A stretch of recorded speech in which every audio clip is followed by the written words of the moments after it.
혹시 이 문서 뭔지 아십니까? 제가 슬라이드로 띄울 수는 없어서. 합참 계엄 실무 편람으로 알고 있고 네. 합참 차원에서 발간해서 네. 해당 업무를 수행하는 부서에서 활용하는 것으로 알고 있습니다. 네. 내용에 대해서는 혹시 알고 계십니까? 제가 별도로 계엄 업무를 수행 안 했기 때문에 네. 그러니까 관련 실무를 안 해봤기 때문에 제가 관심 있게 보진 않았습니다. 네, 들어가셔도 좋습니다. 먼저 대한민국의 평화와 안보 위해서 묵묵하게 헌신하시는 특히 방금 말씀하신 조성현 단장님 비롯해서 대한민국 군인 여러분께 존경과 감사의 마음을 전합니다. 저는 12.3 내란이 아직도 진행 중이라는 생각을 지울 수가 없습니다. 파면되고 감옥에 있어야 할 사람이 버젓이 거리 활보하고 다니고 있고요. 계엄 전후의 구체적 상황 조사는 아직도 현재 진행형입니다. 박성훈 육군 정훈실장님 나와주시죠. 나온 동안 멈춰주십시오.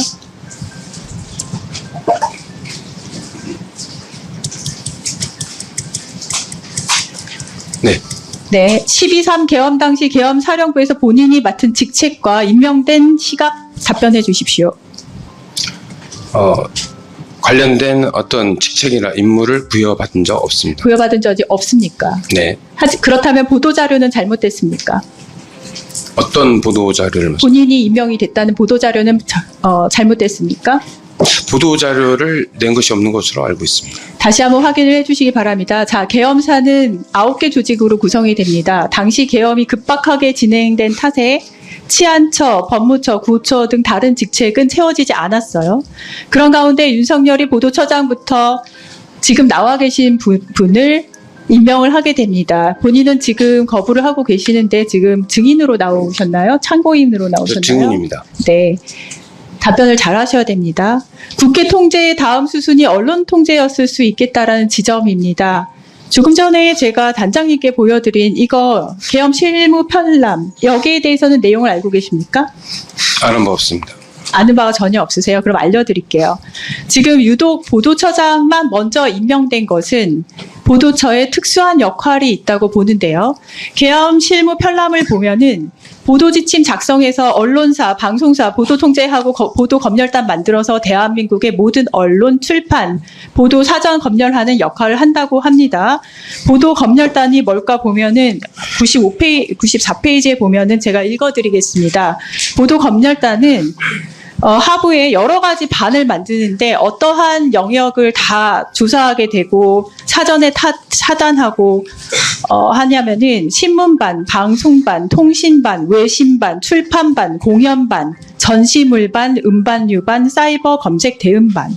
굉장히 광범위합니다. 정훈 실장님은 이거 뭐 모르겠다고 지금 말씀하시겠죠? 나오셔서. 좀 전후 과정 설명이 말씀드려도 되겠습니까? 제가 조금 이따 그러면 시간을 잠깐 드리겠습니다. 네.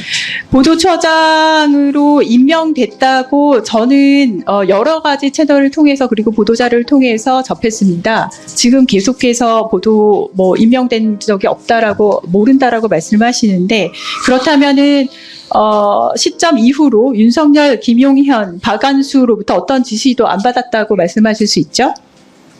예. 네, 아무 일도 없었던 걸로 지금 무마를 하고 싶으신가 본데요. 지금 내란에 대한 형사재판 이어지고 있습니다. 언론 보도, 언론에 대한 계엄사의 장악, 시도 이 부분에 대해서 저는 오늘 과방에서 좀 짚고자 합니다. 옆에 조금 전에 나오셨었던 조성현 단장님처럼 부당한 지시 이 부분에 대해서 만약에 이런 보도 검열단 꾸려서 운영해라 했다고 한다면 가정적인 거에 대한 질문입니다. 했다면은 본인은 항명하셨을까요? 아니면은 행하셨을까요? 가정을 전제로 한 질문은 제가 답하지 않겠습니다. 그러면 이걸 질문 드릴게요. 이번 12.3 계엄은 불법입니까? 아닙니까? 그는 구성 요건상 미비한 것으로 생각합니다. 불법입니까? 아닙니까? 저에게 지금 법률적 판단을 물어보십니다. 본인의 판단을 물어보고 있습니다. 전 불법이라 생각합니다. 불법이라고 생각합니다. 네. 박성훈 실장님 이번 계엄에 성공하셨다면은 지금 당시 계엄 시에 임명되었던 역할이 뭐였냐면은 대한민국 언론 통제의 우두머리 역할을 하셨을 거예요. 그래서 그러면 또 다시 다른 질문을 드리겠습니다. 슬라이드 보시죠.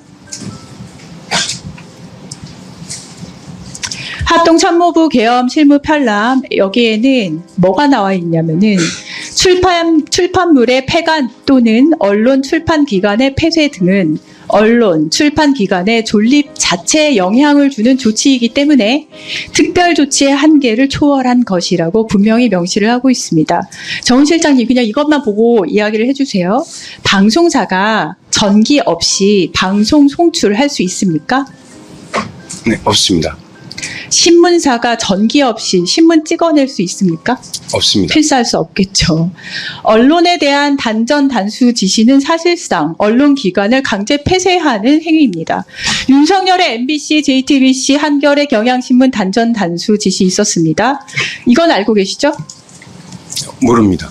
단전 단수 지시 있었다는 것을 모르신다고요? 네. 그렇다면은 지금 제가 말씀드릴게요. 그러면 이 편람에 따르면 명백히 계엄법상 허용되는 특별 조치의 한계를 넘어선 불법 행위라고 볼 수 있습니다. 있습니까? 없습니까?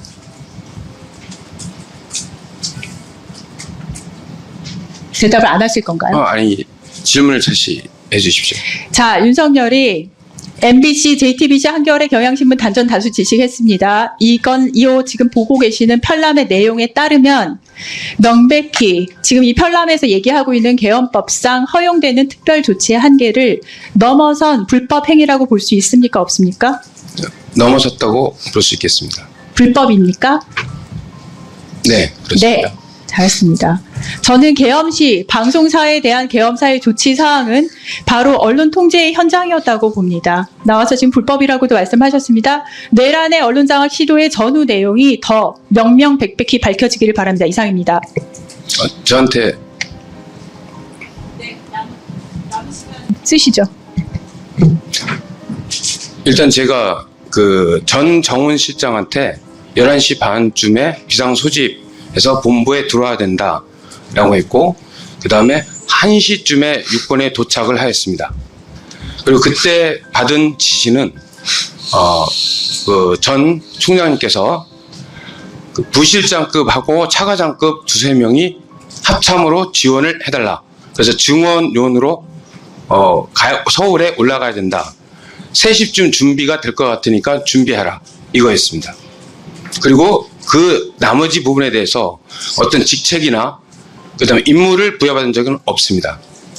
그것은 뭐 여러 지금 확인을 조사든 뭐든 하면 나올 것으로 판단됩니다.